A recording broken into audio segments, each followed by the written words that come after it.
नमस्कार दोस्तों, मैं Parasnath life high study IAS में आपका स्वागत है।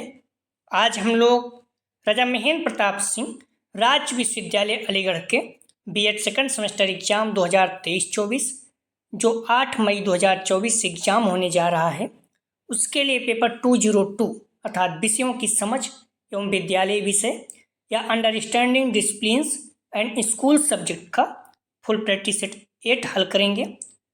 ध्यान रखना, इसके टॉप 75 अति महत्वपूर्ण प्रश्न हल करेंगे। यहाँ से निश्चित रूप से एग्जाम में प्रश्नों के सेम टू सेम आने की संभावना है, इसलिए आप लोग वीडियो को पूरा देखिएगा।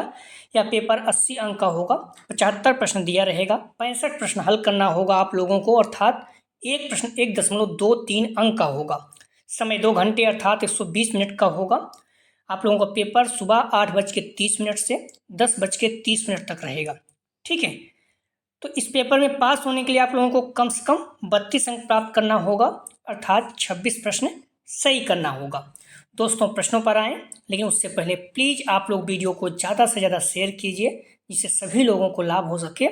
यदि आप लोग चैनल को सब्सक्राइब नहीं किए हैं, चैनल को सब्सक्राइब कीजिए तथा वीडियो को लाइक और शेयर जरूर कीजिए, इससे हमें मोटिवेशन मिलता है। आइए देखते हैं प्रश्नों को। पेपर 202 अर्थात विषयों की समझ एवं विद्यालय विषय understanding discipline and school subject का फुल प्रैक्टिस सेट 8 हल करेंगे। आप लोग ध्यान रखना, आप डिस्क्रिप्शन में जाएंगे, वहाँ लिंक का प्लेलिस्ट BD 202 और 105 दिया गया है। 202 का मतलब हो गया कि आप Raja Mahendra Pratap Singh BEd second semester, 105 का मतलब आगरा यूनिवर्सिटी का बीएड फर्स्ट ईयर 105 है। ठीक है, अर्थात विषयों की समझ एवं विद्यालय विषय। तो जो बच्चे आगरा यूनिवर्सिटी के हैं उनके लिए भी महत्वपूर्ण है। ठीक है, चाहे वो री एग्जाम दें, वार्षिक एग्जाम। तो अगर आप इस जगह पर क्लिक करेंगे, सारी वीडियो आपको क्रम से मिल जाएगी। ठीक है, और ध्यान रखना, इस प्रैक्टिस सेट से कम 20 से 30 क्वेश्चन आपको एग्जाम में सेम टू सेम देखने को मिलेगा। तो मोस्ट इंपॉर्टेंट है, जो फुल प्रैक्टिस सेट है उसे आप लोग जरूर देखा करें और पूरी तरह से रटें। ठीक है, क्योंकि वहाँ से निश्चित रूप से बहुत से ज़्यादा प्रश्न जो है आपको सेम टू सेम देखने को मिलते हैं। तो आइए देखते हैं प्रश्नों को, लेकिन प्लीज़ वीडियो को लाइक और शेयर कीजिए। कॉलेज के ग्रुप या फिर जो भी फ्रेंड आपके बीएड कर रहे हैं, सभी लोगों को लाभ हो सके। निवेदन है कि आप लोग वीडियो को लाइक तो जरूर किया करें, इससे हमें मोटिवेशन मिलता है, और ज़्यादा से ज़्यादा शेयर कीजिए। आइए देखते हैं प्रश्नों को। पहला प्रश्न है, अनुसंधान प्रतिमान के रूप में वर्गीकृत किया जा सकता है। ए ऑन्टोलॉजी, बी एपिस्टोमोलॉजी, सी मेथोडोलॉजी, डी उपरोक्त सभी। तो अनुसंधान प्रतिमान के रूप में वर्गीकृत किया जा सकता है, सही जवाब हो जाएगा, ध्यान रखना, डी उपरोक्त सभी। ऑन्टोमोलॉजी, एपिस्टोमोलॉजी और मेथोडोलॉजी। अगला प्रश्न है, आप कुछ कैसे जानते हैं किस शब्द से संबंधित है। ए ऑन्टोमोलॉजी, बी एपिस्टोमोलॉजी, सी मेथोडोलॉजी, डी उपयुक्त सभी। तो आप कुछ कैसे जानते हैं किस शब्द संबंधित है, सही जवाब हो जाएगा बी एपिस्टोमोलॉजी। अगला प्रश्न है,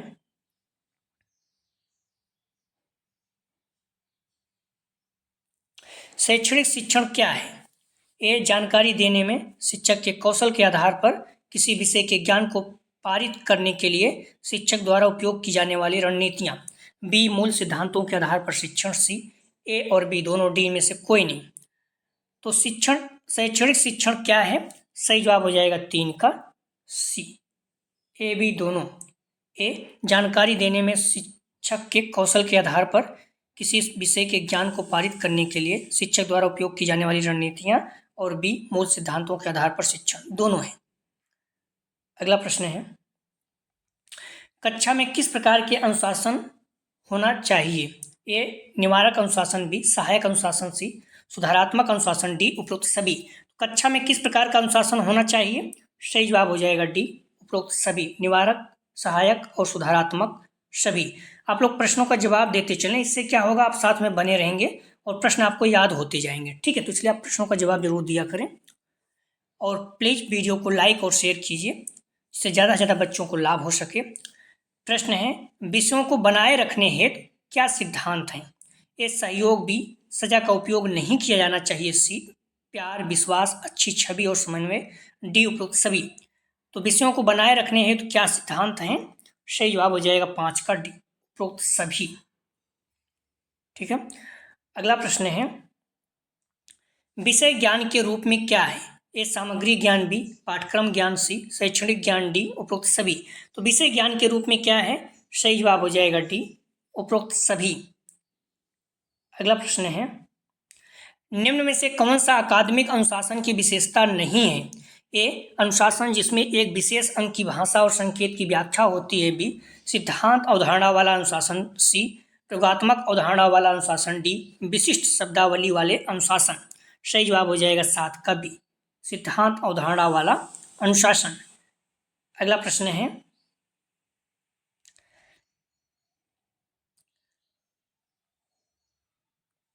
अनुशासन की प्रकृति के बारे में निम्न में से कौन सा सत्य है? ए अनुशासन सीखने से संबंधित है, बी अनुशासन का तात्पर्य एक आदेश है, सी या सिद्धांतों की अवधारणा है, डी उपरोक्त सभी। तो अनुशासन की प्रकृति के बारे में निम्न में से कौन सा सत्य है? सही जवाब हो जाएगा 8 का, ध्यान रखना, डी उपरोक्त सभी। अगला प्रश्न है, शैक्षणिक उद्देश्यों का मूल स्रोत है? ए मानव अनुभव, बी विद्यालय, सी शैक्षणिक मनोविज्ञान, डी व्यावसायिक संगठन। शैक्षणिक उद्देश्यों का मूल स्रोत है, सही जवाब हो जाएगा ए मानव अनुभव। अगला प्रश्न है, ज्ञान सर्वोच्च सद्गुण है, महत्वपूर्ण, बार बार पूछा जाता है। ए किसने कहा है ज्ञान सर्वोच्च सद्गुण है? किसने कहा है? ए अरस्तु, बी सुकरात, सी रसेल, डी विलियम जेम्स। तो ज्ञान सर्वोच्च सद्गुण है किसने कहा है? सही जवाब हो जाएगा बी सुकरात। अगला प्रश्न है, निम्न में से कौन सा सही है? ए आवश्यकताओं का प्रेरणा से घनिष्ठ संबंध होता है, बी व्यक्ति की केवल जैविक आवश्यकताएं हमारी क्रियाओं को प्रेरित करती हैं, सी मानवीय आवश्यकताओं की पहचान आसानी से की जा सकती है, डी उपरोक्त सभी। सही जवाब हो जाएगा ए। ध्यान रखना, निम्न से कौन सा सही है? तो आवश्यकताओं का प्रेरणा से घनिष्ठ संबंध होता है, ए सही है। अगला प्रश्न है, शैक्षिक अनुशासन ज्ञान की वह शाखा है जिसका संबंध है? ए कॉलेज स्तर पर पढ़ाए जाने वाले विशिष्ट विषय से, बी विश्वविद्यालय के शैक्षणिक विभाग से, सी ए बी दोनों, डी में से कोई नहीं। सही जवाब हो जाएगा सी ए बी दोनों, अर्थात कॉलेज स्तर पर पढ़ाए जाने वाले विशिष्ट विषयों से, विश्वविद्यालय के शैक्षणिक विभाग से। तो आप लोग ध्यान रखना, इस प्रैक्टिस सेट से आपके एग्जाम में कम से कम 20 से 30 क्वेश्चन आएंगे सेम टू सेम। तो इसलिए इस प्रैक्टिस सेट को आप, मतलब जो फुल प्रैक्टिस सेट है उसे आप अच्छे से तैयार कर लीजिए, ठीक है। निश्चित रूप से आपको बहुत ज़्यादा लाभ होगा। प्रश्न है, कोठारी आयोग ने कुल राष्ट्रीय आय का कितने प्रतिशत शिक्षा पर व्यय करने की सिफारिश की? ए 10%, बी 80%, सी 6%, डी 5%। तो ध्यान रखना, ये बीएड में तो बार बार पूछा जाता है, जो बच्चे एमएड कर रहे हैं वहाँ पर भी ये पूछा गया है, ठीक है, 1-2 बार। तो एमएड वालों में भी पूछा जाता है। तो कोठारी आयोग ने कुल राष्ट्रीय आय का कितने प्रतिशत शिक्षा पर व्यय करने की सिफारिश की? सही जवाब हो जाएगा 13 का सी 6% है, ठीक है। मोस्ट इंपॉर्टेंट रखिएगा इस प्रश्न को। अगला प्रश्न है, अंतः विषय सीखने को बढ़ावा देने की रणनीतियों में से एक है? ए शैक्षिक अधिगम, बी स्व अधिगम, सी छोटे से शुरू करें, डी उपरोक्त में से कोई नहीं। तो अंतः विषय सीखने को बढ़ावा देने की रणनीतियों में से एक है, सही जवाब हो जाएगा 14 का सी छोटे से शुरू करें। अगला प्रश्न है, शैक्षणिक विषयों की आवश्यकता है? ए उद्देश्यों का निर्माण, बी आवश्यकताओं को पूरा करें, सी रूप देने में, डी शिक्षण के प्रभावशीलता, शिक्षण की प्रभावशीलता। शैक्षणिक विषयों की आवश्यकता है, सही जवाब हो जाएगा 15 का, ध्यान रखना, डी शिक्षण की प्रभावशीलता। अगला प्रश्न है, मानव के व्यवहार प्रतिमानों के अनुसार विषयों को कितने वर्गों में बांटा गया है? सही जवाब हो जाएगा 16 का बी 4। प्लीज़ आप लोग वीडियो को लाइक और शेयर जरूर करें, अपने कॉलेज ग्रुप या फिर जो भी फ्रेंड आपके बीएड कर रहे हैं सभी लोगों को लाभ हो सके, ठीक है। और जल्दी से आप लोग शेयर कीजिए, कम से कम अगर आप लोग एक लोगों को भी शेयर करेंगे तो 25,000 सब्सक्राइबर हो जाएंगे, तो थोड़ा अच्छा लगता है, ठीक है। तो प्लीज़ आप लोगों को लाभ हो रहा है तो निश्चित रूप से आप लोग ज़्यादा से ज़्यादा शेयर कीजिए, 25,000 तो पहुँचा ही दीजिए प्लीज। प्रश्न है, संदर्भ पुस्तक तथा पाठ्य पुस्तकों द्वारा प्राप्त ज्ञान क्या कहलाता है? ए विषय वस्तु ज्ञान, बी पाठचर्या ज्ञान, सी शैक्षणिक विषयों का ज्ञान, डी उपरोक्त में से सभी। संदर्भ पुस्तक तथा पाठ्य पुस्तकों द्वारा प्राप्त ज्ञान क्या कहलाता है? सही जवाब हो जाएगा डी उपरोक्त सभी। अगला प्रश्न है, निम्नलिखित में से कौन स्कूल शिक्षा का उद्देश्य नहीं है? ए शैक्षिक तर्कवाद, बी मानवतावाद, सी छात्रवृत्ति प्रदान करना, डी सामाजिक दक्षता। तो निम्नलिखित में से कौन स्कूल शिक्षा का उद्देश्य नहीं है? सही जवाब हो जाएगा 18 का, ध्यान रखना, सी छात्रवृत्ति प्रदान करना। अगला प्रश्न है, माध्यमिक शिक्षा आयोग के अध्यक्ष कौन थे? A lord Auckland, B doctor Lakshman Swami Mudaliar, C Rajiv Gandhi, D S Kothari. माध्यमिक शिक्षा आयोग के अध्यक्ष कौन थे? सही जवाब हो जाएगा 19 का बी, डॉक्टर लक्ष्मण स्वामी मुदालियर। अगला प्रश्न है, नई शिक्षा नीति 2020 में 10+2 शिक्षा नीति का नया पैटर्न क्या है? नई शिक्षा नीति 2020 में 10+2 शिक्षा नीति की नया पैटर्न क्या है? महत्वपूर्ण है, बार बार पूछा जाता है। ठीक, 1986 बार बार पूछा जाता था, अब नया शिक्षा नीति 2020 में आ गई है, तो ये भी बार बार पूछा जाता है। ए 5+3+4+3, बी 5+3+3+4, सी 5+4+3+4, डी इनमें से कोई नहीं। ध्यान रखना, इसका सही जवाब हो जाएगा बी 5+3+3+4। जो यहाँ 5 है, इसका मतलब आप समझ लीजिए 3 तो जो है प्री प्राइमरी था, नर्सरी है, 2 जो है ये कक्षा 1-2 है। अब इसमें 3 और जोड़ेंगे कितना हो जाएगा? 5, फिर 3 जोड़ेंगे तो 8, फिर 4 जोड़ेंगे तो 12। तो इस तरह से 5+3+3+4 ये जो है 10+2 शिक्षा नीति का नया पैटर्न है। ठीक है, जो 3 होता है ये नर्सरी बोला जाता है, मतलब प्री प्राइमरी, और जो 2 बच रहा है इसमें 5 में, एक कक्षा 1-2 हो गया, 2 कक्षा तक पहुंच गए, आप 3 जोड़ेंगे तो 5 कक्षा हो जाएगा, फिर 3 जोड़ेंगे तो 8 कक्षा, फिर 3 जोड़ेंगे तो 12 कक्षा। तो इस तरह से 10+2 हो जाएगा। ठीक है, बी इसका सही जवाब है, याद रखना, बार बार एग्जाम में पूछा जाता है। हो सकता है जो आप लोग पीसीएस वगैरह की तैयारी करते हैं वहाँ भी पूछा जा सकता है। ठीक है, तो इस पॉइंट को आप लोग ध्यान रखना। आवश्यकता पदानुक्रम का सिद्धांत किसने दिया? A Rogers, B Maslow, C Jung, D Kohlberg. Most important है, ध्यान रखना, सही जवाब हो जाएगा बी मोस्लो। अगला प्रश्न है, यदि किसी प्रश्न में आपको संदेह तो आप कमेंट सेक्शन में बता सकते हैं। ठीक है, प्रश्न संख्या आप लोग जरूर डालें, निवेदन है। माध्यमिक शिक्षा आयोग द्वारा शिक्षा के किन उद्देश्यों को निर्धारित किया गया था? ए लोकतंत्र की नागरिकता का विकास, बी व्यवसायिक दक्षता में वृद्धि, सी व्यक्तित्व का सर्वांगीण विकास, डी उपरोक्त में से सभी। माध्यमिक शिक्षा आयोग द्वारा शिक्षा के किन उद्देश्यों को निर्धारित किया गया था?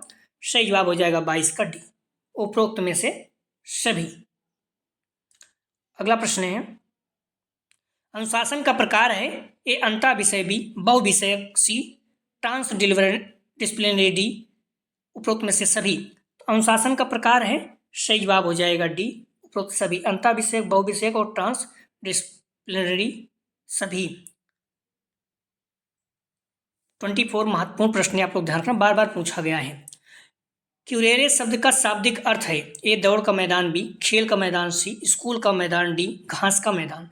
तो क्यूरेरे शब्द का शाब्दिक अर्थ है, सही जवाब हो जाएगा 24 का ए दौड़ का मैदान। ठीक है, महत्वपूर्ण है, बार बार पूछा जाता है। अगला प्रश्न है, आप ध्यान रखना, कभी भी आप यूट्यूब पे जाएंगे, life high study IAS search करेंगे तो आ जाएगा। ठीक है, तो आप लोग जिसको बताना चाहते हैं बता सकते हैं कि life high study IAS search करो, तुरंत आ जाता है। तो प्लीज़ आप लोग वीडियो को लाइक और शेयर कीजिए। और एक शब्द बार बार कह रहे हैं, तो इस वीडियो से कम आपका 20 से 25 क्वेश्चन सेम टू सेम आएगा, ज़्यादा भी आ सकता है। ठीक है, मैं मिनिमम इसलिए बताता हूँ कि आप ये नहीं कहेंगे मैं झूठ बोल रहा हूँ। कभी कभी क्या होता है, एक ही प्रैक्टिस से 50 क्वेश्चन भी आ जाते हैं, 53 क्वेश्चन आ जाते हैं। तो अपने पे डिपेंड करता है कि वो यूनिवर्सिटी कैसे क्वेश्चन बना रही, कहाँ से हो जाता है। 20-25 क्वेश्चन फिक्स है यहाँ से। ठीक है, तो इसकी फुल प्रैक्टिस है, इसे आप जरूर सॉल्व कीजिए किसी भी कीमत पे। विद्यालय पुस्तकालय को कहा जाता है ए विद्यालय का मस्तिष्क, बी विद्यालय का तांत्रिक तंत्र, सी विद्यालय का हृदय, डी विद्यालय का शारीरिक अंग। तो विद्यालय पुस्तकालय को कहा जाता है, सही जवाब हो जाएगा 25 का सी विद्यालय का हृदय। अगला प्रश्न है, पाठ्य पुस्तक के चयन का आधार क्या है? ए पाठ्य पुस्तक का प्रस्तुतिकरण, बी पाठ्य पुस्तक के लेखक, सी पाठ्य पुस्तक की शुद्धता, डी उपरोक्त सभी। तो पाठ्य पुस्तक के चयन का आधार क्या है? सही जवाब हो जाएगा 26 का डी उपरोक्त सभी। पाठ्य पुस्तक की प्रस्तुतिकरण, पाठ्य पुस्तक के लेखक, पाठ्य पुस्तक की शुद्धता, उपरोक्त सभी। अगला प्रश्न है, गतिविधि आधारित पाठ्यक्रम के जनक हैं ए JF केयर, बी स्टेनहाउस, सी जॉन ड्यूवी, डी रॉस। तो गतिविधि आधारित पाठ्यक्रम के जनक हैं, सही जवाब हो जाएगा 27 का, ध्यान रखना सी जॉन ड्यूवी। अगला प्रश्न है, सामाजिक विज्ञान का संबंध है ए मनुष्य के जन्म से, बी मनुष्य के संगठन से, सी मनुष्य के विकास से, डी उपरोक्त में से सभी। सामाजिक विज्ञान का संबंध है, सही जवाब हो जाएगा 28 का, ध्यान रखना डी उपरोक्त में से सभी। अगला प्रश्न है, निम्नलिखित में से कौन प्राकृतिक विज्ञान की शाखा है? ए भौतिक विज्ञान, बी रसायन विज्ञान, सी जीवन विज्ञान अर्थात जीव विज्ञान, डी उपरोक्त में से सभी। तो निम्न में से कौन प्राकृतिक विज्ञान की शाखा है? सही जवाब हो जाएगा 29 का सी, उपरोक्त में से सभी। अगला प्रश्न है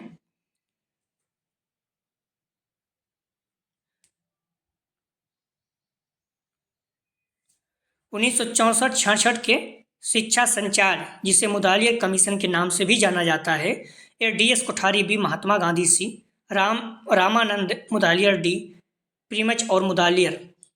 तो 1964-66 के शिक्षा संचार, जिसे मुदालियर कमीशन के नाम से भी जाना जाता है, सही जवाब हो जाएगा ए, डी.एस. कोठारी। अगला प्रश्न है आवश्यकता पदानुक्रम सिद्धांत में शीर्ष पर कौन सी आवश्यकता होती है? ए आत्मसम्मान, बी आत्म अनुभूति, सी शारीरिक आवश्यकता, डी सुरक्षा आवश्यकता। सही जवाब हो जाएगा बी, आत्म अनुभूति। अगला प्रश्न है एनसीईआरटी का पूरा नाम क्या है? ए राष्ट्रीय शैक्षिक अनुसंधान और प्रशिक्षण परिषद, बी राष्ट्रीय समिति अनुसंधान और प्रशिक्षण परिषद, सी राष्ट्रीय समुदाय अनुसंधान और प्रशिक्षण परिषद, डी उपरोक्त में से कोई नहीं। तो एनसीईआरटी का फुल फॉर्म पूछ रहा है, ठीक है, इस पॉइंट को आप लोग ध्यान रखना। सही जवाब हो जाएगा एनसीईआरटी का फुल फॉर्म ए, राष्ट्रीय शैक्षिक अनुसंधान और प्रशिक्षण परिषद। अगला प्रश्न है निम्न में से ज्ञान प्राप्त करने की कौन सी विधि है? ए प्रत्यक्ष विधि, बी आगमन विधि, सी निगमन विधि, डी उपरोक्त सभी। तो निम्न में से ज्ञान प्राप्त करने की कौन सी विधि है? सही जवाब हो जाएगा डी, उपरोक्त सभी। अगला प्रश्न है निम्न में से कौन सा मूल विषय वर्ग अर्थात कोर डिसिप्लिन है? ए शिक्षा, बी इंजीनियरिंग, सी गणित, डी उपरोक्त सभी। सही जवाब हो जाएगा 34 का सी, गणित। गणित जो है ये मूल विषय है, ठीक है। 34 का सही जवाब हो जाएगा, ध्यान रखना, सी। अगला प्रश्न है सर्वाधिक अध्ययन विषयों के उदय की शताब्दी है? ए 19वीं, बी 17वीं, सी 15वीं, डी 13वीं। तो सर्वाधिक अध्ययन विषयों के उदय की शताब्दी है, सही जवाब हो जाएगा 35 का ए, 19वीं। अगला प्रश्न है विशिष्ट समय में कवर किए गए किसी विषय की रूपरेखा कहलाती है? ए कार्यक्रम, बी पाठ्यक्रम, सी पाठचर्या, डी कोर्स। तो विशिष्ट समय में कवर किए गए किसी विषय की रूपरेखा कहलाती है, सही जवाब हो जाएगा 36 का बी, पाठ्यक्रम। विशिष्ट समय में कवर किए गए किसी विषय की रूपरेखा पाठ्यक्रम कहलाती है। निश्चित समय में कवर किए गए किसी विषय की रूपरेखा पाठचर्या कहलाती है। अगला प्रश्न है एनईपी 2020 के अनुसार सीखना होना चाहिए? ए विषय वस्तु उन्मुखी, बी पाठ्य पुस्तक उन्मुखी, सी अनुभवात्मक, डी व्यवहारवादी। तो एनईपी 2020 के अनुसार सीखना होना चाहिए, सही जवाब हो जाएगा 37 का सी, अनुभवात्मक। अगला प्रश्न है राष्ट्रीय शिक्षा नीति 2020 की ड्राफ्टिंग कमेटी के अध्यक्ष कौन थे? ए टी.एस. आर सुब्रमण्यम, बी के कस्तूरी रंगन, सी विजय केलकर, डी अशोक मेहता।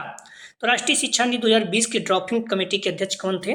सही जवाब हो जाएगा 38 का बी, के कस्तूरी रंगन। अगला प्रश्न है ऑपरेशन ब्लैक बोर्ड का संबंध है? ए ग्रामीण स्कूलों में ब्लैक बोर्ड उपलब्ध कराना, बी सार्वभौमिक नामांकन प्रदान करना, सी सभी स्कूलों में आधारभूत सुविधाएं उपलब्ध कराना, डी स्कूलों में ड्रॉप आउट को रोकना। तो ऑपरेशन ब्लैक बोर्ड का संबंध है, सही जवाब हो जाएगा 39 का सी, सभी स्कूलों में आधारभूत सुविधाएं उपलब्ध कराना। अगला प्रश्न है स्वतंत्रता के बाद देश में कितनी राष्ट्रीय शिक्षा नीति लागू हुई? ए 3, बी 4, सी 2, डी 5। सही जवाब हो जाएगा ए 3, ठीक है। अभी हाल में हुई है 2020 में, इस पॉइंट को आप लोग ध्यान रखना, 1986, 1968 और 2020। अगला प्रश्न है कोठारी आयोग के प्रतिवेदन का क्या नाम था? ए शैक्षिक प्रगति, बी शिक्षा और राष्ट्रीय प्रगति, सी शिक्षा और मूल, डी शिक्षा और समाज। कोठारी आयोग के प्रतिवेदन का क्या नाम था? सही जवाब हो जाएगा बी शिक्षा और राष्ट्रीय प्रगति। अगला प्रश्न है निम्न में से किसने उच्च माध्यमिक स्तर पर बहुउद्देशीय स्कूल खोलने का सुझाव दिया? ए कोठारी आयोग, बी राष्ट्रीय शिक्षा नीति 1986, सी मुदालियर आयोग, डी ताराचंद समिति। तो निम्न में से किसने उच्च माध्यमिक स्तर पर बहुउद्देशीय स्कूल खोलने का सुझाव दिया? तो सी मुदालियर आयोग। अगला प्रश्न है, माध्यमिक शिक्षा आयोग का गठन किसके सलाह पर किया गया? ठीक है, माध्यमिक शिक्षा आयोग 1952 का गठन किसके सलाह पर किया गया? एक, केंद्रीय शिक्षा सलाहकार बोर्ड बी, विश्वविद्यालय शिक्षा आयोग सी, ताराचंद समिति डी, उपरोक्त में से कोई नहीं। तो माध्यमिक शिक्षा आयोग 1952 का गठन किसके सलाह पर किया गया? सही जवाब हो जाएगा ए, केंद्रीय शिक्षा सलाहकार बोर्ड। ध्यान रखना, लक्ष्मण स्वामी मुदालियर जी की अध्यक्षता में माध्यमिक शिक्षा आयोग 1952, ठीक है, माध्यमिक शिक्षा आयोग को 1952 के गठन किया गया था। तो डॉक्टर लक्ष्मण स्वामी मुदालियर जी के अध्यक्ष थे, ठीक है। माध्यमिक शिक्षा आयोग 1952 का गठन किया गया था। और इस पॉइंट को ध्यान रखना, ये बुक में देखेंगे तो 207 पेज पे मिल जाएगा, ठीक है। अगला प्रश्न है, मार्शलों ने अपने आवश्यकता सिद्धांत में कितने प्रकार की आवश्यकताओं का वर्णन किया? ए 3, बी 4, सी 5, डी 6। सही जवाब हो जाएगा सी 5, ठीक है। 5 जो है प्रकार की आवश्यकताओं का वर्णन किया, इसमें सबसे शारीरिक आवश्यकता सबसे नीचे है, जो कि सबसे कम महत्वपूर्ण है, ठीक है। इसी तरह से क्रम भी आप याद रखें। शारीरिक मांग या आवश्यकता या व्यक्ति के सबसे निम्न स्तर की आवश्यकता है, ठीक है। शारीरिक मांग ये सबसे निम्न स्तर का है। और सुरक्षा मांग, ठीक है, दूसरा है। तीसरा स्नेह या प्रेम मांग, ठीक है। चौथा है सम्मान मांग या आवश्यकता। पांचवा जो है स्व यथार्थीकरण मांग या आवश्यकता, सेल्फ एक्चुअलाइजेशन नीड, ये सबसे महत्वपूर्ण है, ठीक है, सबसे उच्च है, व्यक्ति की सबसे उच्च स्तर की आवश्यकता होती है, ठीक है, 5वीं। तो इस तरह से आप लोग ध्यान रखना। सबसे निम्न अगर पूछता है तो शारीरिक मांग या आवश्यकता, सबसे उच्च पूछता है तो स्व यथार्थीकरण मांग या आवश्यकता। अगला प्रश्न है, पाठचर्या में अध्ययन विषय के समावेशन एवं बहिष्करण की कौन सी सामाजिक कसौटी नहीं है? ए सामाजिक विकास, बी मानवीय विकास, सी राजनीतिक विकास, डी राजनीतिक संस्कृति, डी आर्थिक विकास। तो पाठचर्या में अध्ययन विषय के समावेशन एवं बहिष्करण की कौन सी सामाजिक कसौटी नहीं है? सही जवाब हो जाएगा डी, उपरोक्त। ध्यान रखना, आर्थिक विकास। पाठचर्या में अध्ययन विषय के समावेशन एवं बहिष्करण की कौन सी सामाजिक कसौटी नहीं है? सही जवाब हो जाएगा 45 का डी, ठीक है। आर्थिक विकास ये नहीं है, बल्कि सामाजिक, मानवीय, राजनीतिक विकास है। अगला प्रश्न है, भारत में विषय वर्ग के आधुनिक पक्ष का परिदृश्य है। ये शिक्षा की सार्वभौमिकता भी, बालक बालिकाओं की समान शिक्षा सी, विश्व शांति की शिक्षा डी, उपरोक्त सभी। तो भारत में विषय वर्ग के आधुनिक पक्ष का परिदृश्य है, सही जवाब हो जाएगा 46 का डी, उपरोक्त सभी। अगला प्रश्न है, गणित विज्ञान की रानी है, महत्वपूर्ण है, ध्यान रखना। किसने कहा? ए बेकल, B Gauss, C Marshall Stone, D J Gibbs. तो गणित विज्ञान की रानी किसने कहा? सही जवाब हो जाएगा बी गॉस, कहीं रॉस भी मिल जाएगा। अगला प्रश्न है, निम्न में से विज्ञान की कौन सी विशेषता नहीं है? ए व्यक्तिनिष्ठता, बी निश्चयता, सी सामान्यीकरण, डी भविष्यवाणी क्षमता। तो निम्न से विज्ञान की कौन सी विशेषता नहीं है? सही जवाब हो जाएगा 48 का, ध्यान रखना ए व्यक्तिनिष्ठा।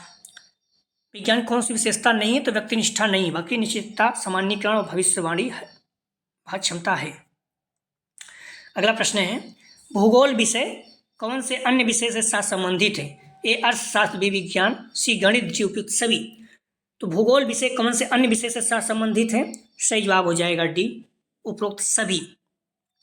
अगला प्रश्न है, सामाजिक अध्ययन विषय है। ए अंतः अनुशासित, बी बहु अनुशासित, सी ट्रांस अनुशासित, डी शुद्ध विषय। सामाजिक अध्ययन विषय है, सही जवाब हो जाएगा ए अंतः अनुशासित विषय। आप लोग ध्यान रखना, डिस्क्रिप्शन में जाएंगे वहाँ देखेंगे तो लिंक आप प्लेलिस्ट BD 202 और 105 दिया गया है। इस जगह पे क्लिक करेंगे, सारी वीडियो आपको क्रम से मिल जाएगा, ठीक है। 202 का मतलब हो गया कि आप राजा महेंद्र प्रताप यूनिवर्सिटी से BEd सेकेंड ईयर से हैं, और 105 का मतलब हो गया आप आगरा यूनिवर्सिटी में BEd फर्स्ट ईयर में हैं, ठीक है। आगरा यूनिवर्सिटी से BEd फर्स्ट ईयर, चाहे आप री एग्जाम देने जा रहे हो या फिर वार्षिक एग्जाम, दोनों के लिए महत्वपूर्ण है। तो आप लोग ध्यान रखना, आगरा यूनिवर्सिटी और राजा महेंद्र प्रताप यूनिवर्सिटी दोनों के लिए महत्वपूर्ण है, ठीक है। तो प्लीज़ आप लोग वीडियो को लाइक और शेयर कीजिए। 51 प्रश्न देखिए, महत्वपूर्ण है, उस तरह का प्रश्न पूछा जाता है, कंफ्यूज नहीं होना, ठीक है। राष्ट्रीय शिक्षा नीति 1986 की कार्य योजना विभक्त थी। यहाँ पर ध्यान रखना, कार्य योजना पूछ रहा है। ए 14 भागों, बी 22 भाग, सी 24 भाग, डी 12 भाग। तो राष्ट्रीय शिक्षा नीति 1986 की कार्य योजना विभक्त थी, सही जवाब हो जाएगा सी, 24 भाग में। ठीक है, कार्यखंड पूछता तो 12 हो जाता, कंफ्यूज नहीं होना। राष्ट्रीय शिक्षा नीति 1986 की कार्य योजना विभक्त थी 24 खंडों में। राष्ट्रीय शिक्षा नीति 1986 की कार्य योजना विभक्त थी 24 भागों में। राष्ट्रीय शिक्षा नीति 1986 की कुल दस्तावेज विभक्त थी, जो कुल दस्तावेज विभक्त थी तो 12 भागों में। कंफ्यूज नहीं होना, महत्वपूर्ण है दोनों प्रश्न। अगला प्रश्न है, पेज सेटिंग स्कूल बाद में परिवर्तित हो गए थे। एक कस्तूरबा गांधी विश्वविद्यालय में बी, आश्रम विद्यालय में सी, नवोदय विद्यालय में डी, मॉडल विद्यालय में। तो पेज सेटिंग स्कूल बाद में परिवर्तित हो गए, मतलब पेज सेटिंग स्कूल जो तो बाद में उनका नाम क्या हो गया था। सही जवाब हो जाएगा सी, नवोदय विद्यालय स्कूल, महत्वपूर्ण है। अगला प्रश्न है, राष्ट्रीय ज्ञान आयोग के अध्यक्ष कौन थे। ए अशोक गांगुली बी, सेम पेत्रोदा सी, दीपक नैयर डी, अमिताभ मट्टू। तो राष्ट्रीय ज्ञान आयोग के अध्यक्ष कौन थे। सही जवाब हो जाएगा बी, सेम पेत्रोदा। अगला प्रश्न है, डिसिप्लिनरी शब्द किस भाषा से निकला है। ए लैटिन बी फ्रेंच, सी ग्रीक डी अंग्रेजी। तो डिसिप्लिनरी शब्द किस भाषा से निकला है। सही जवाब हो जाएगा 54 का ध्यान रखना, ए लैटिन। अगला प्रश्न है, निम्न में से कौन सा स्कूली शिक्षा का उद्देश्य नहीं है। ए अकादमिक तर्कवाद बी, मानवतावाद सी, छात्रवृत्ति प्रदान करना डी, सामाजिक दक्षता। निम्न में से कौन सा स्कूली शिक्षा का उद्देश्य नहीं है। सही जवाब हो जाएगा सी, छात्रवृत्ति प्रदान करना। अगला प्रश्न है, छात्रों के लिए अनुशासन आवश्यक है। ए सरल अधिगम हेतु बी, ज्ञान के अर्जन हेतु सी, विषयों के चुनाव हेतु डी, उपरोक्त सभी। छात्रों के लिए अनुशासन आवश्यक है। सही जवाब हो जाएगा 56 का डी, उपरोक्त सभी। सरल अधिगम हेतु, ज्ञान अर्जन हेतु, विषयों के चुनाव हेतु सभी। अगला प्रश्न है, ज्ञान का अर्थ है ए, या एक शक्ति है बी, या कार्य करने की क्षमता है सी, या न्योचित सत्य विश्वास है डी, उपरोक्त सभी। तो ज्ञान का अर्थ है, सही जवाब हो जाएगा 57 का डी, उपरोक्त सभी। या एक शक्ति है, या कार्य करने की क्षमता है, या न्योचित सत्य विश्वास है। अगला प्रश्न है, एक साधन के रूप में ज्ञान का प्रयोग किया जाता है। ए अधिगम हेतु बी, बोध हेतु सी, प्रयोग हेतु डी, उपरोक्त सभी। एक साधन के रूप में ज्ञान का प्रयोग किया जाता है। सही जवाब हो जाएगा डी, उपरोक्त सभी, अधिगम हेतु, बोध हेतु और प्रयोग हेतु। अगला प्रश्न है, शैक्षिक अनुसंधान ज्ञान की वह शाखा है जिसका संबंध है। ए विद्यालय विषयों के पाठ्यक्रम से बी, कॉलेज स्तर पर पढ़ाए जाने वाले विशिष्ट विषय से सी, विश्वविद्यालय के शिक्षा विभाग से डी, ए बी दोनों, बी सी दोनों। शैक्षिक अनुसंधान ज्ञान की वह शाखा है जिसका संबंध है। सही जवाब हो जाएगा 59 का डी, बी सी दोनों, अर्थात कॉलेज स्तर पर पढ़ाए जाने वाले विशिष्ट विषयों से, विश्वविद्यालय के शिक्षा विभाग से।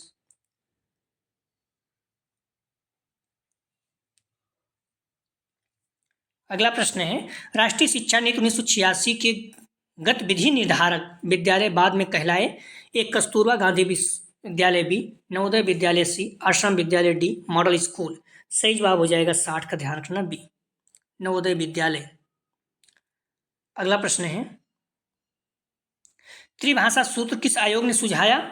ए एक कोठारी आयोग, बी राधाकृष्णन आयोग, सी मुदालियार आयोग, डी राष्ट्रीय शिक्षा नीति 1986। त्रिभाषा सूत्र किस आयोग ने सुझाया। सही जवाब हो जाएगा ए कोठारी आयोग ने, महत्वपूर्ण, बार बार पूछा जाता है प्रश्न। अगला प्रश्न है, 10+2+3 शैक्षिक संरचना सूत्र को व्यवहारिक रूप से किसके द्वारा प्रयोग में लाया गया।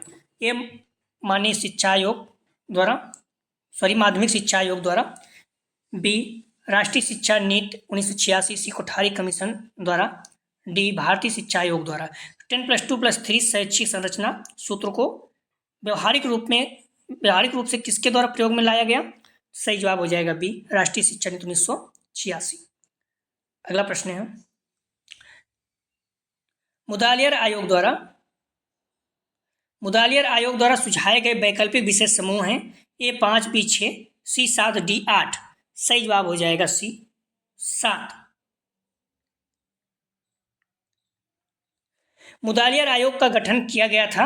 ए 23 सितंबर 1952 बी, 22 जुलाई 1952 सी, 21 सितंबर 1951 डी, 23 अगस्त 1953। मुदालियार आयोग का गठन किया गया था। सही जवाब हो जाएगा 64 का ए, 23 सितंबर 1952 को।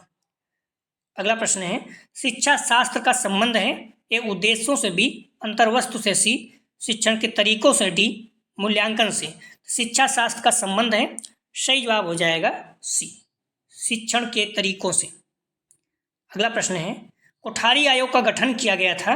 ए 14 जुलाई 1964, बी 12 जुलाई 1966, सी 10 सितंबर 1964, डी 14 अगस्त 1964। कोठारी आयोग का गठन किया गया था, सही जवाब हो जाएगा ए 14 जुलाई 1964 से। अगला प्रश्न है, कोठारी आयोग का मुख्यालय कहाँ था। ए न्यूयॉर्क, बी नई दिल्ली, सी पुणे, डी मुंबई। तो कोठारी आयोग का मुख्यालय कहाँ था, सही जवाब हो जाएगा बी नई दिल्ली। मैक्सिमम इस तरह से जो भी चीज़ें हैं नई दिल्ली में ही रहता है। अगला प्रश्न है, सामाजिक विज्ञान का किसके विकास पर बल है। ए समाज, बी जीवन स्तर, सी पर्यावरण, डी उपरोक्त सभी। सामाजिक विज्ञान का किसके विकास पर बल है, सही जवाब हो जाएगा 68 का डी उपरोक्त सभी। अगला प्रश्न है, नए शैक्षिक विषयों की पहचान का श्रेय किसे है। ए प्राथमिक विद्यालय, बी विश्वविद्यालय, सी कॉलेज, डी माध्यमिक विद्यालय। नए शैक्षिक विषयों की पहचान का श्रेय किसे है, सही जवाब हो जाएगा 69 का बी विश्वविद्यालय। क्लियर। अगला प्रश्न है, बहुउद्देशीय विद्यालय किस आयोग का सुझाव था। ये मुदालियर आयोग, बी राधाकृष्णन आयोग, सी कोठारी आयोग, डी इनमें से कोई नहीं। तो बहुउद्देशीय विद्यालय किस आयोग का सुझाव था, सही जवाब हो जाएगा ए मुदालियर आयोग का। तो आप लोग प्लीज़ वीडियो को लाइक और शेयर कीजिए, कॉलेज ग्रुप या फिर जो भी फ्रेंड आपके बीएड कर रहे हैं, इससे सभी लोगों को लाभ हो सके। और आप लोग जल्दी से ज़्यादा से ज़्यादा शेयर कीजिए, जिससे 25,000 अपने आप लाइफ हाई स्टडी IAS परिवार हो जाए। निवेदन है आप लोगों को, आप लोग सहयोग करिए, 2 लोगों को सही अगर शेयर करेंगे तो हो जाएगा, ठीक है। प्लीज़ वीडियो को ज़्यादा से ज़्यादा शेयर कीजिए। प्रश्न है, शिक्षा का वास्तविक उद्देश्य क्या होना चाहिए। ये प्रमाण पत्र प्राप्त करना, बी कौशल स्वभाव एवं ज्ञान प्राप्त करना, सी जीवन जीने का प्रशिक्षण प्राप्त करना, डी विषयों के तत्वों की विशेषता प्राप्त करना। सही जवाब हो जाएगा 71 का, ध्यान रखना बी कौशल स्वभाव एवं ज्ञान प्राप्त करना। अगला प्रश्न है, एक शिक्षक के लिए विषय ज्ञान क्यों महत्वपूर्ण है। ये सकारात्मक शिक्षक छात्र ज्ञान, बी व्यवहार संबंधी समस्याओं को कम करना, सी तरीकों का प्रभावी उपयोग, डी उपरोक्त सभी। सही जवाब हो जाएगा 72 का डी उपरोक्त सभी। तो एक शिक्षक के लिए विषय ज्ञान क्यों महत्वपूर्ण है। ये सकारात्मक शिक्षक छात्र ज्ञान, बी व्यवहार संबंधी समस्याओं को कम करना, सी तरीकों का प्रभावी उपयोग। सही जवाब हो जाएगा इसका डी सभी। अगला प्रश्न है, कैसे एक शिक्षक कक्षा की समस्या का प्रबंधन या उन्हें होने से रोक सकता है। ए अपनी कक्षा का प्रभार लेना, बी विघटनकारी छात्रों का ध्यान देना, सी छात्रों को अपनी सीट चुनने देना, डी उपरोक्त सभी। तो कैसे एक शिक्षक कक्षा की समस्या का प्रबंधन या उन्हें होने से रोक सकता है, सही जवाब हो जाएगा डी उपरोक्त सभी। अगला प्रश्न है, प्रभावी अनुशासन के आधारभूत सिद्धांत क्या है। ए बच्चों को स्वयं व्यवस्थित करने में सहायता करें, बी विशेष आवश्यकता वाले बच्चों के लिए अतिरिक्त समायोजन, सी बच्चे और माता पिता के बीच अधिक विश्वास की भावना उत्पन्न करें, डी उपरोक्त सभी।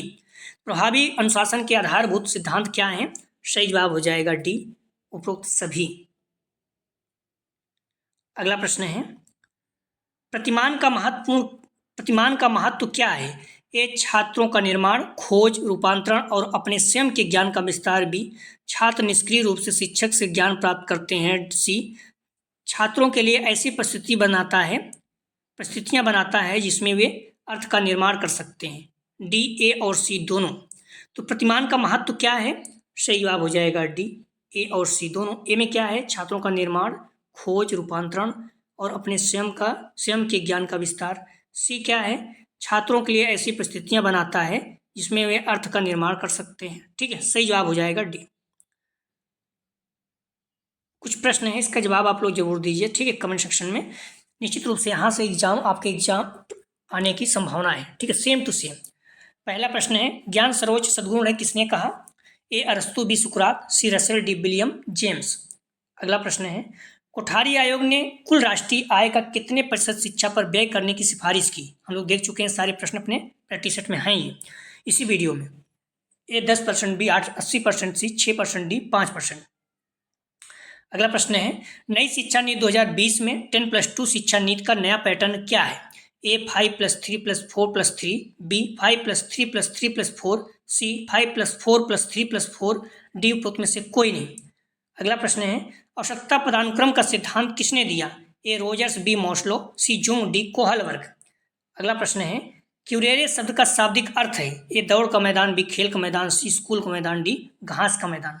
अगला प्रश्न है राष्ट्रीय शिक्षा नीति 1986 की कार्य योजना विभक्त थी? ये 12 भागों में, 14 भागों में बी, 12 भागों में सी, 24 भागों में डी, 12 भागों में।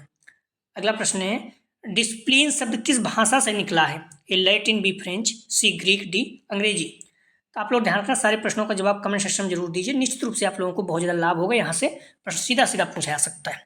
आप लोग ध्यान रखना, डिस्क्रिप्शन में जाएंगे, लिंक आप प्लेलिस्ट BG 202 या फिर 105 दिया गया है, इस जगह पे आप क्लिक करेंगे, सारी वीडियो आपको क्रम से मिल जाएगा। ठीक है, ध्यान रखना आप लोग। 202 का मतलब होता है Raja Mahendra Pratap Singh BEd second semester. 105 का मतलब हो गया आगरा यूनिवर्सिटी, जो BEd फर्स्ट ईयर में बच्चे चाहे री एग्जाम, वार्षिक एग्जाम देंगे, सभी के लिए महत्वपूर्ण है। ठीक है, तो प्लीज़ वीडियो को लाइक और शेयर कीजिए। आप लोग ध्यान रखना, अगला जो हम लोग प्रैक्टिस सेट हल करेंगे पेपर 202 अर्थात विषयों की समझ एवं विद्यालय विषय, इसका फुल प्रैक्टिस सेट 9 हल करेंगे। ठीक है, तो आप लोग वीडियो को ज़्यादा से ज़्यादा शेयर कीजिए, लाइक कीजिए और ध्यान रखना फुल प्रैक्टिस सेट जो भी हल कर रहे हैं 8, 9, 10 2-3 पेपर प्रैक्टिस सेट हल करेंगे, सारे महत्वपूर्ण है। मैक्सिमम प्रश्न आपको हर प्रैक्टिस सेट कम से कम 20 क्वेश्चन यहाँ से देखने को मिलेगा। ठीक है, बाकी आप फर्स्ट सेमेस्टर में देख ही चुके हैं, फर्स्ट पेपर में आपको लगभग 60+, सेकंड पेपर में 70 के आसपास, तो इस तरह से प्रश्न आपको देखने को मिले हैं। तो आप विश्वास करिए, निश्चित रूप से आपका पेपर बहुत अच्छा होगा, बस आप सारे प्रैक्टिस सेट को अच्छे से तैयार कर लीजिए। तो आप लोग वीडियो को लाइक जरूर करें और मैं उम्मीद करता हूँ कि आप लोग वीडियो को ज़्यादा से ज़्यादा शेयर करें। जिस ग्रुप में आप जुड़े हैं ग्रुप में शेयर कीजिए, कॉलेज ग्रुप में शेयर कीजिए। ठीक है, तो प्लीज़ वीडियो को लाइक और शेयर कीजिए। वीडियो देखने के लिए धन्यवाद दोस्तों।